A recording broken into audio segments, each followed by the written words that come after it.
take a look at how to use Google Colab. So if you check the official page, you'll find that by default it opens up Colab page that looks something like this.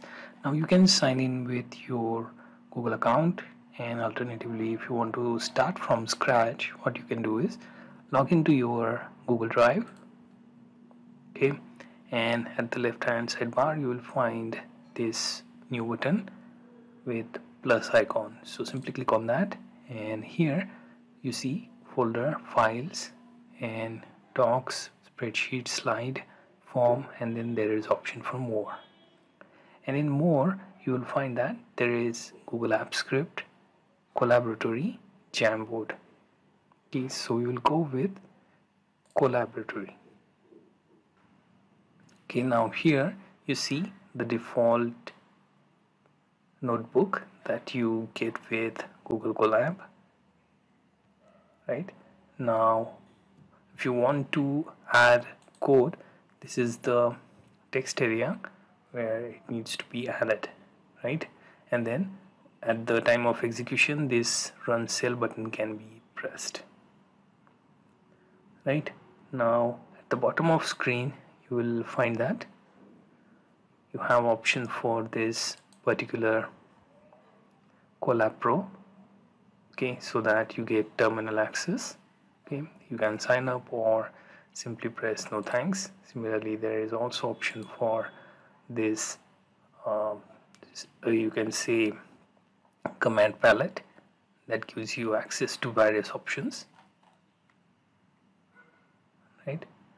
And here you can select the option that you want and then press it so that particular command can be executed. Similarly, you also have this option for organizing your files, right? Then there is also variables that you create will be displayed here. Finally, code snippets. So here the code snippets are basically pre-made block of code that you can immediately try out within your notebook. And then there is search button, which allows you to find and replace long line of codes. And then finally, table of contents. So whatever you keep on creating here will get its own section and will be navigatable from this side, right? Similarly, here you will find how much RAM and disk you can consume. So there are limitations with how much you can use with free accounts. So system RAM currently within limit, disk 2 will be limited. There is also change runtime type, right? Like hardware accelerator, GPU, TPU. Then the background execution option is disabled as it requires you to pay for it, right? Then omit code cell output when saving notebook, that is allowed within free account as well. Then you can manage sessions.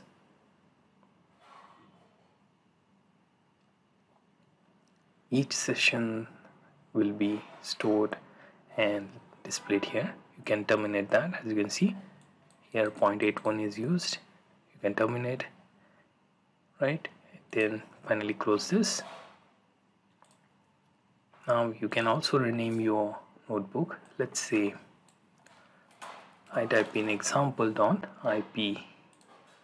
So basically this is the Jupyter notebook like notebook with .ipynb format because it's Python notebook. So basically it's IPython notebook is how you should read this format, right? Now whenever you want to write a code, you can click on this plus sign. When you want to write particular text below it or around, you can press text. Then you have file option where you can locate a particular file in Drive, open in background mode, but there should be Colab Pro option. Then new notebook, open notebook, and upload notebook, that's listed as well. You can use accordingly for creating notebook, opening the existing one, or opening from the saved file. Then you can rename the file, move that to the trash. Then there is save a copy in drive, copy in GitHub gist and GitHub. Save and pin, revision history, right? So similarly, these are some of the options that you have, right? Then there is also edit, where you have multiple edit options. Then view for various view options. Then insert for inserting cell and snippets. Then runtime. So you can run all the code or run before a particular part within your section, focus cell, selection, or after particular section. Then you can also stop the execution, restart runtime, restart and run all, then reset runtime, change runtime type, then manage session and runtime logs. So manage session is same as we discussed within this particular part. As you can see, both of these sections pretty much take you to the same place, right? Then there is this change runtime type, will also take you to the same options like in resources, right? Then factory reset and all that, you will use it when you want to interrupt your existing execution. Then comes tools, where you have command palette that we opened recently from the left hand sidebar. Settings, how you want editor, font, bindings, indentation, and few other options. Also there is syntax checking as well. Then Colab Pro is here. You can subscribe, upgrade through this. Then there is connection with GitHub and power level. How much power you wish to use, no power, some power, and many power. Then there is core gain kitty mode. So I have not tried this yet, so I will leave it for now. So coming back to site, you can use default adaptive theme, light or dark as well. So adaptive basically adjusts as per your interface and time zone. Then some of the settings for notifications, private outputs, etc. Right? So you get the basic interface for Google Colab. Okay, now we will take a look at how to use the code and text within Google Colab. So by default, you will find one area for adding your code. So let's say if I add item underscore price, which is equal to 25 is the price, right? So if we add that, and let's say if I add units and 10 units, right? And finally if I do total with item underscore price and multiplied by your units, right? Now as you can see, I added a semicolon at the end of each variable, which is not required because we are using Python. And here you can see finally the total, which is item price into units, and then total is displayed at the end when we run this block of code. So pressing this particular play button or control enter should run the code. Here you see 250 is the output.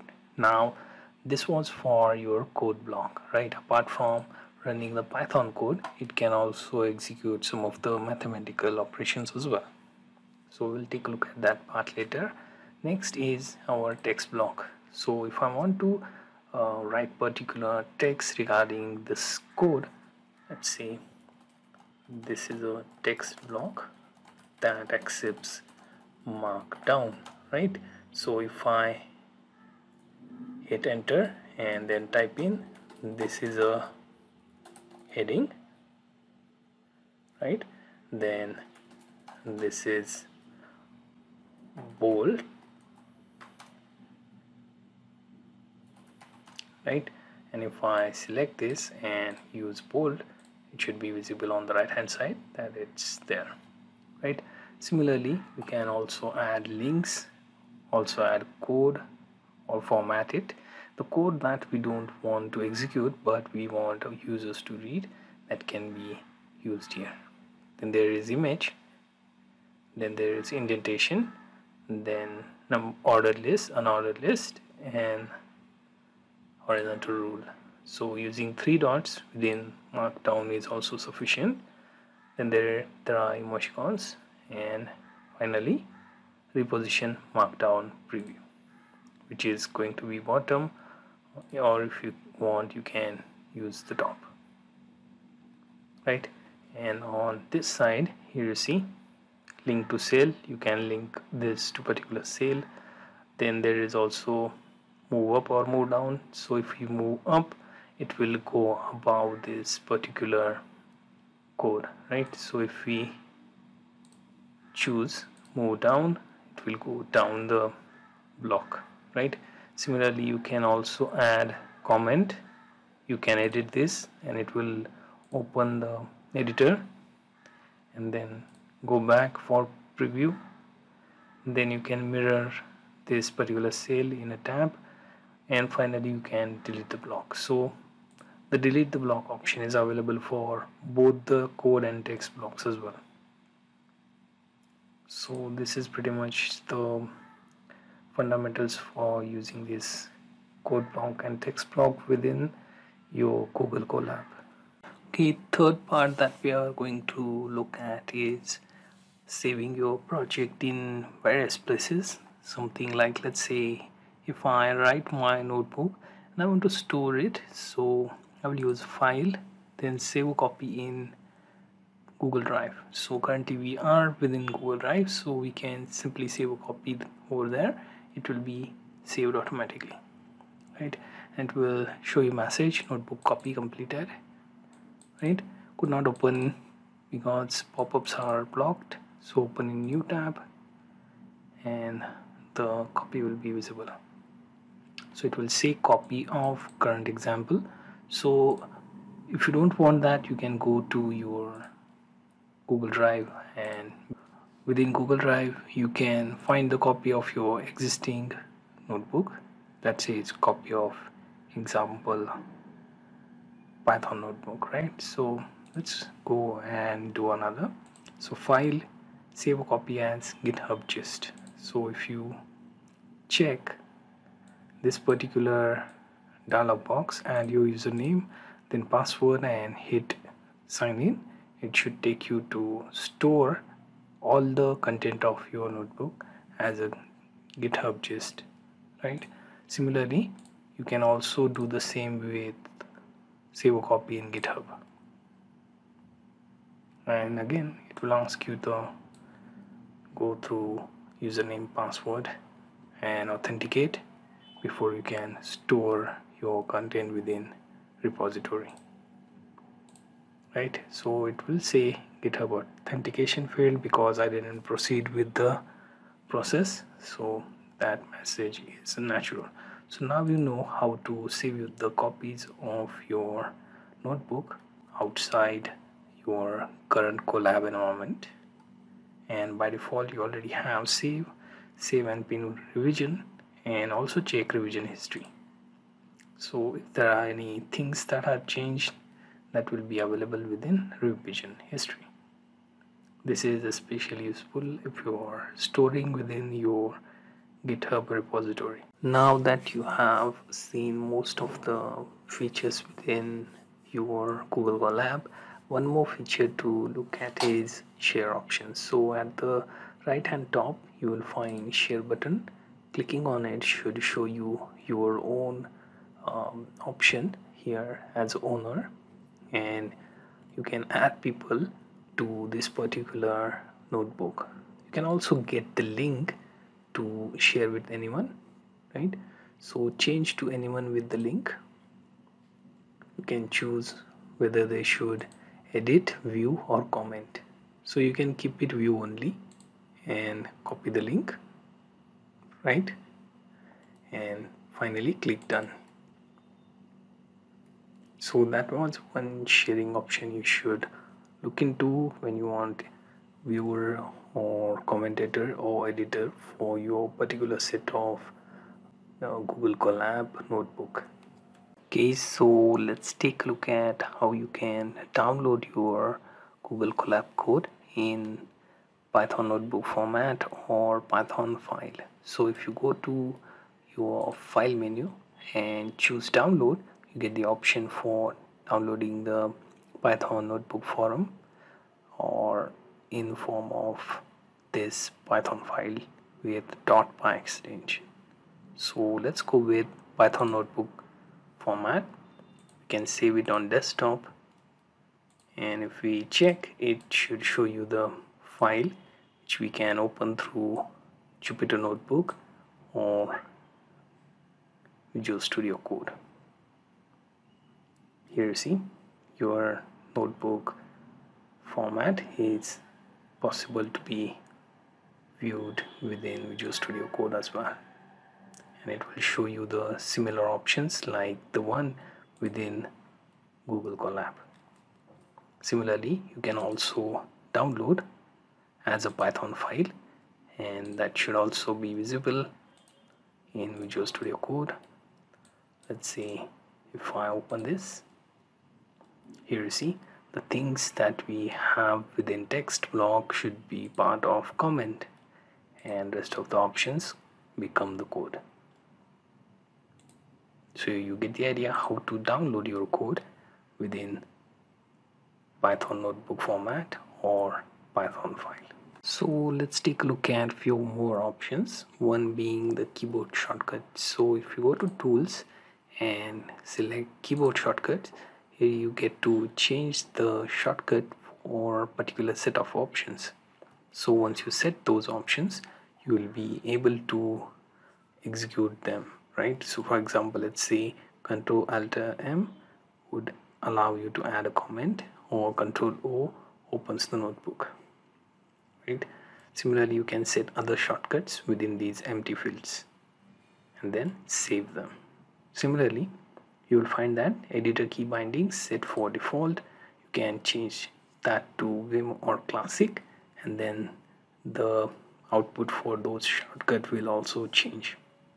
So if you have similar key bindings like Vim or the Classic keyboard interface, that will be reflected here, right? And if you want to get rid of all the new changes, you can simply click on restore defaults and save it. That should turn back the keyboard preference back to the one where Google Colab has it as default. Next option that we will take a look at is tools, then command palette. Now let's see if I want to add a comment. I can simply select this, and then here you see on the right hand side I get to comment. This is a code block, and I can commit my comment and it will be available here. Similarly, I can simply use this 3-button hamburger menu and delete this comment. Now if I want to use tool command palette and see if I want to add a form field or just a form, let's see, we go with form field. We can add the variable name, type of variable, and input, and we can save. That should add a form field on our notebook. So you get the idea how to use the command palette and keyboard shortcuts. Now there is one more thing that I need to discuss about this Colab notebook. So if you go to file and select open in playground mode, right, so it should refresh your notebook, and here it says this notebook is in playground mode, changes will not be saved. So whatever we do here will remain within this instance, and it will be unsaved when we exit out by pressing turn off playground mode. So we can run any wrong queries, like let's say pip install, and let's say if we type in hello world. So some sort of package. If we run this, right, usually pip install won't work, so we get to play with it, and as you can see the error is also there. So instead of pip install, we usually use import hello world, and it will try to fetch that particular package on its own. So considering changes are not saved, we are pretty much saved from that particular execution that will keep on going, showing us the bunch of errors, right? Similarly, if we turn off the playground mode, so here is a unsaved changes. Yes. So are you sure you want to navigate away? Press yes and go back to your previous state. So this comes in handy when you want to experiment with Python commands or any particular set of commands that you think may affect and don't need to be saved. So this is the playground mode within Google Colab Notebook.